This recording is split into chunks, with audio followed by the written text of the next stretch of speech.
my name is Josh and I'm from Pharm Origins. Today I'm going to show you how to use our powdered products. Now this covers Nucor, Phyto-D3, Liponine, Memtropic, Benflex, Astatru, and any other powdered products you might have from us.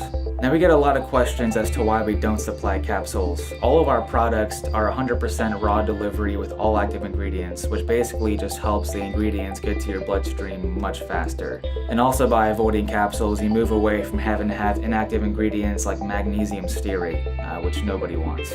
Our powdered products are the easiest of ours to use, but there can be some confusion on how to take it. First off, we'll go ahead and find the scoop. Once we open the container, if you don't see the scoop on top of the powder, go ahead and just dig your finger into the powder.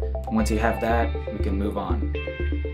Depending on which product you have, it's going to be either 2 or 3 scoops. Right now with me I have the Nucor, and that takes 2 scoops. If you have, say, the Memtropic, you're going to need about 3 scoops, but they're all pretty similar. There are a couple of different ways you can take the powdered products. What I do, what most of our customers do, is I just get myself a cup, some water, I put the 2 scoops into the water, mix it in a bit, and just drink it up. Now once you mix in the water with the powder, you might find that there are some chunks floating on top. This is most likely going to be green tea extract or beetroot powder. No worries if you can't break it up, just go ahead and drink it and it'll be all good to go. Thanks for watching. That is how you use our powdered products, and thank you for being a Pharm Origins customer.